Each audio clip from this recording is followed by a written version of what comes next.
So hello guys, இந்த வீடியோவில் book reading ஹேபிட்டை எப்படி டெவலப் பண்ணுறது அப்படிங்கிறத நான் சொல்ல போகிறேன். 2026 நிறைய பேர் புக் ரீடிங் ஹேபிட்டை டெவலப் பண்ணணும் அப்படின்னு சொல்லி ரெசல்யூஷன்ஸ் எடுத்திருப்பீங்கன்னு எனக்கு தெரியும். ஸோ அதுக்காக தான் புக் ரீடிங் ஹேபிட்டை எப்படி டெவலப் பண்ணலாம் அப்படின்னு சொல்லிட்டு இந்த வீடியோ மேக் பண்ணியிருக்கேன். யூஸ்வலாக ஸ்கூல் டைம்ஸில் நான் வந்துட்டு பார்த்தீங்கன்னா மோர் தென் 300 புக்ஸை நான் வந்து படிச்சிருக்கேன். ஸோ எனக்கு புக்குனா ரொம்ப பிடிக்கும். ஐ எம் புக் ஃப்ரீக்காக இருந்தேன் ஸ்கூல் டைம்ஸில். தென் காலேஜ் வரும்போது அந்த ஹேபிட் வந்து அவ்வளோக்கு இல்லை. தென் மறுபடியும் அது பேக் டு ஃபார்ம் கொண்டு வந்தேன். ஸோ அந்த பேக் டு ஃபார்ம் கொண்டு வரும்போது சில ஸ்டெப்ஸ் எல்லாம் நான் வந்து ஃபாலோ பண்ணியிருந்தேன். கூடவே என்னோட ஸ்கூல் டைமில் நான் புக் ரீடிங் ஹேபிட்டை எப்படி டெவலப் பண்ணேன் அப்படிங்கிறதுக்கான ஸ்டெப்ஸையும் இந்த வீடியோவில் நான் உங்களுக்கு சொல்ல போகிறேன். It will be helpful for you to develop your book reading habit. So என்னென்ன ஸ்டெப்ஸ்ன்னு பார்க்கலாமா? மொதல் ஸ்டெப் நான் ஃபாலோ பண்ணது என்னன்னு தெரியுமா? புக் ரீடிங் ஹேபிட்டை ஸ்டார்ட் பண்ணணும் அப்படின்னு வச்ச போது எனக்கு வந்துட்டு பார்த்தீங்கன்னா முதல்ல எடுத்தோடனே நான் வந்துட்டு இந்த பெரிய book like psychology of money and அந்த செல்ஃப் ஹெல்ப் கார்பரேட் சாணக்கியா அந்த மாதிரி புக்ஸ் நான் வந்து போகலை. நான் வந்துட்டு ஆரம்பிச்சதே வந்து பார்த்தீங்கன்னா பிக்டோரியல் ஸ்டோரி புக்ஸில் தான் ஆரம்பித்தேன். காரணம் என்னன்னு கேட்டிங்கன்னா, நான் வந்துட்டு அந்த மாதிரி பெரிய புக் எடுத்தேன்னு வச்சுக்கோங்களேன், டக்குன்னு எனக்கு வந்து போர் அடிக்க ஆரம்பிச்சிடும். ஏன்னா அதெல்லாம் லைக் வந்துட்டு ஒரு தியரி புக் படிக்கிற மாதிரி இருக்கும். அதெல்லாம் படிச்சேன்னா எனக்கு டக்குன்னு போர் அடிச்சிடும். ஸோ அதனால நான் என்ன பண்ணேன் அப்படின்னா பிக்டோரியல் புக்ஸ்லேருந்து ஸ்டார்ட் பண்ணேன். பிக்டோரியல் புக்ஸ் எல்லாம் வந்து எடுத்து படிக்கும்போது லைக் ஜாலியாக தான் இருந்துச்சு. அது எல்லாமே விஷுவல்ஸாக இருக்குமா, ஸோ அங்கங்கே டைலாக்ஸ் இருக்கும். ரீடிங் வந்து கம்மியாக இருக்கும். ரீடிங் கம்மியாக இருக்கும் போது பிக்சர்ஸ் அதிகமாக இருக்குது. ஸோ அதனால ஒரு என்டர்டெயின்மெண்ட்டாக இருந்துச்சு, ஜாலியாக இருந்துச்சு படிக்க. ஸோ அப்படி தான் வந்து ஸ்டார்ட் பண்ணேன்.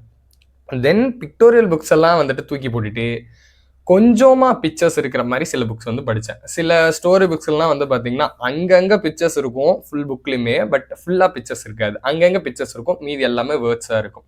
ஸோ அப்படிப்பட்ட புக்ஸ் வந்து படிக்க ஆரம்பித்தேன். ஸோ அதுவுமே வந்துட்டு நல்லா படிக்க ஆரம்பித்ததுக்கு அப்புறமா ஃபுல்லாகவே பிக்சர்ஸே இல்லாத டெஸ்ட் மட்டுமே இருக்கிற ஸ்டோரி புக்ஸாக வந்து படிக்க ஆரம்பித்தேன். ஸோ அதுவுமே வந்து ஸ்டோரி புக்ஸாக தான் படிக்க ஆரம்பித்தேன். ஏன்னா அப்போ தான் வந்துட்டு எனக்கு இன்ட்ரெஸ்ட் அப்படியே இருக்கும் அப்படிங்கிறனால. நான் எடுத்த அப்படியே இந்த ஸ்டெப்ஸ் என்னென்னு தெரியுதா? முதல்ல வந்து ஃபுல்லாக பிக்சர்ஸு. அப்போ வந்துட்டு பார்த்தீங்கன்னா டெஸ்ட் ரொம்ப கம்மி. ஸோ அப்போ வந்துட்டு கொஞ்சம் ஜாலியாக போகும். தென் வந்துட்டு பார்த்தீங்கன்னா பிக்சர்ஸ் இருக்கும், ஆனால் ரொம்ப கம்மியாக இருக்கும். ஹோல் புக்குக்கே 2-3 பிக்சர்ஸ் தான் இருக்கும். ஸோ அந்த மாதிரி புக்கு. தேர்டு வந்து பார்த்தீங்கன்னா பிக்சர்ஸே இருக்காது, பட் ஸ்டோரி புக்காக படித்தேன். ஸோ இப்படி பண்ணும் போது என்ன ஆகும் அப்படின்னா உங்களுக்கு எங்கேயுமே போர் அடிக்காமல் அப்படியே இந்த ஹேபிட்டை டெவலப் பண்ணிக்கலாம். ஸ்டெப் பை ஸ்டெப்பாக நீங்கள் வந்துட்டு அந்த பிக்சர்ஸை குறைச்சி டெஸ்ட்டை இன்க்ரீஸ் பண்ணும்போது வந்து பார்த்தீங்கன்னா எல்லா புக்ஸையும் படிக்கிற மாதிரியான மைண்ட் செட் உங்களுக்கு வந்துடும்.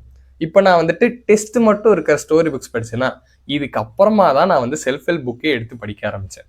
ஸோ அப்படி நீங்கள் இந்த ஸ்டெப் பை ஸ்டெப்பாக வரும்போது என்ன ஆகும் அப்படின்னா உங்களுக்கு எந்த ஸ்டேஜ்லையுமே வந்து போர் அடிக்காமல் அப்படியே நீங்கள் போயிடலாம். அப்படி போனீங்கன்னா உங்களுக்கு வந்து பார்த்தீங்கன்னா அந்த புக் ரீடிங் ஹேபிட்டை கன்சிஸ்டன்சியாக ஃபாலோ பண்ணுற மைண்ட் செட் வந்துடும். கூடவே வந்து பார்த்தீங்கன்னா எந்த ஒரு ஹேபிட்டை நீங்கள் இருந்து 21 days ஃபாலோ பண்ணாலும் அந்த ஹேபிட்டு உங்களுக்கு லைஃப் லாங் வந்துட்டு ஸ்டோர்ட் ஆகிடும் மெமரியில்.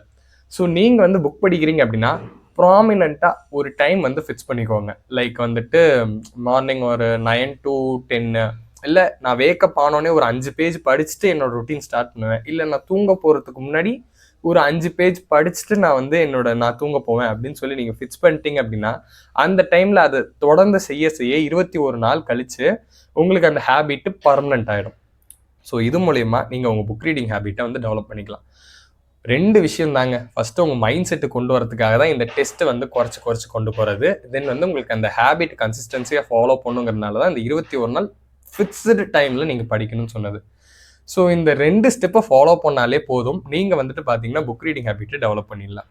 ஏன்னா நான் அப்படி தான் டெவலப் பண்ணேன். நான் வந்துட்டு ஸ்கூல் டைம்ஸில் வந்து பார்த்தீங்கன்னா நைட்டு வந்துட்டு தூங்குறதுக்கு போகிறதுக்கு முன்னாடி அந்த பிக்டோரியல் புக்ஸ் எல்லாம் படிச்சுட்டு இருப்பேன். ஸோ அந்த பிக்டோரியல் புக்கை படித்ததுக்கப்புறமா இந்த பிக்சர்ஸ் கம்மியாக இருக்கிற புக்ஸாக படித்தேன். தென் பிக்சர்ஸே இல்லாத புக்ஸாக படித்தேன். ஸோ அப்படி வந்துட்டு அப்படியே ஒரு தென் செல்ஃப் ஹெல்ப் புக் படிக்க ஆரம்பித்தேன். ஸோ அப்படியே வந்துட்டு அந்த புக் ரீடிங் ஹேபிட் வந்து டெவலப் ஆகிடுச்சு. ஸோ நான் உங்களுக்கு ரெக்கமெண்ட் பண்ணுறது இந்த வே தான். இதுதான் மோஸ்ட் எஃபிஷியன்ட் வேவும் கூட. ஏன்னா நான் ஸ்கூல் டைமில் வந்துட்டு நிறைய பேருக்கு இந்த வேயை சஜஸ்ட் பண்ணி அவங்களும் படிக்கவும் செஞ்சுருக்காங்க. ஸோ இந்த மெத்தடை நீங்கள் ஃபாலோ பண்ணிங்கன்னா கண்டிப்பாக நீங்கள் புக் ரீடிங் ஹேபிட்டை டெவலப் பண்ணிடலாம். So this is my suggestion. Follow பண்ணிவிட்டு உங்களுக்கு எப்படி இருக்குது அப்படின்னு சொல்லி கமெண்ட் செக்ஷனில் சொல்லுங்கள். அண்ட் ஆல்சோ புக் ரீடிங்க்கு எனக்கு ஏதாவது புக்குக்கு ரெக்கமெண்டேஷன்ஸ் வேணும்னாலும் சொல்லுங்கள். பிக்டோரியல் புக்ஸ் என்னென்ன இருக்குது, பிக்சர்ஸ் கம்மியாக புக்ஸ் என்னென்ன இருக்குது, இல்லை பிக்சர்ஸே இல்லை ஸ்டோரி புக்ஸில் எது இன்ட்ரெஸ்டிங்காக இருக்கும், அண்ட் செல்ஃப் ஹெல்ப் புக்கும் எதெல்லாம் இன்ட்ரெஸ்டிங்காக இருக்கும், எதெல்லாம் யூஸ்ஃபுல்லாக இருக்கும் அப்படிங்கிற புக்ஸ் எல்லாம் வந்துட்டு நான் உங்களுக்கு சஜஸ்ட் பண்ணுறேன். ஸோ அது மூலயமா உங்களுக்கு உங்களோட புக் ரீடிங் ஜேர்னியை நீங்கள் கண்டினியூ பண்ணதுக்கு நல்லாயிருக்கும். So all the best for the 2026 book reading ஹேபிட்டை நல்லா டெவலப் பண்ணி சூப்பராக கொண்டு வாங்க. ஸோ நிறைய லீடர்ஸ்க்கு இந்த புக் ரீடிங் ஹேபிட் வந்து கண்டிப்பாக இருக்கும். ஸோ நீங்களும் ஃப்யூச்சரில் ஷைனாக இந்த புக் ரீடிங் ஹேபிட்டை வச்சுக்கோங்க. So all the best for your resolutions and book reading habit develop பண்ணி சூப்பராக வாங்க. ஸோ அடுத்த வீடியோவில் சந்திப்போம். பாய்.